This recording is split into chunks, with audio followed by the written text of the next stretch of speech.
आज आपण ओल्या काजूच्या गरांची भाजी बनवूया। ही भाजी चवीला खूप छान लागते। हे गर बघा हाताने अख्खे काढलेले आहेत काजीमधून आणि ह्या काजीना डिंक भरपूर असतो। हे गर मी सगळे एका भांड्यामध्ये घेतले आहेत भरून।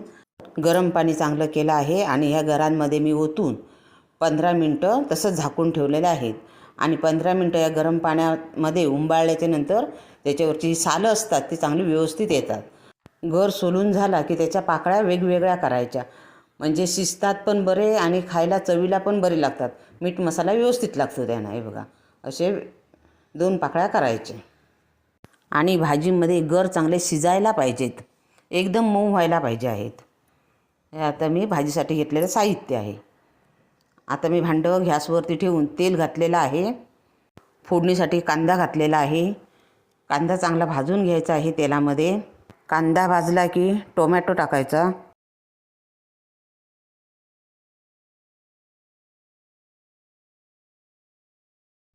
आता मीठ टाकते आहे।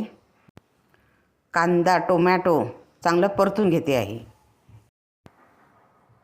कढीपत्ता, कोथिंबीर, लाल तिखट म्हणजेच आमचा मालवणी मसाला। या मसाल्यामध्ये 3 प्रकारची मिरची असते आणि 20 ते 25 प्रकारचा खडा मसाला असतो आणि हे सगळं मिक्स करून आम्ही कुटून आणतो। आता गर घातले आहेत।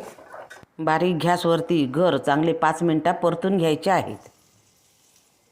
हे झाकण मारून ठेवायचं आणि अधूनमधून 1-2 मिनिटांनी परतत राहायचं आहे, भांड्याला खाली लागू नयेत म्हणून। आता गरम पाणी घालायचं आहे। गरम पाणी घातले की गर पटकन शिजतात। गर हे चांगले शिजायला पाहिजे तरच चांगले लागतात। आता वाटण बनवणार आहे, म्हणजेच ग्रेव्ही। त्यासाठी मी कांदा, मिरची, आलं, लसूण, खोबरं हे सगळं घेतलेलं आहे आणि मी हे सगळं भाजून घेणार आहे। हे बघा अशा प्रकारे। आता हे थंड झालं की मिक्सरला मी ग्रेव्ही बनवून घेते। आपल्या आवडीनुसार आपण ग्रेव्ही घालायची आहे।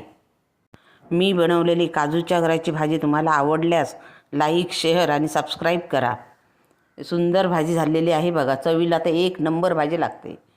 तुम्ही पण अशा प्रकारे भाजी करून बघा, तुम्हाला पण नक्कीच आवडेल। आवडल्यास पटकन लाईक करा, सबस्क्राईब करा। संपूर्ण व्हिडिओ बघितल्याबद्दल धन्यवाद।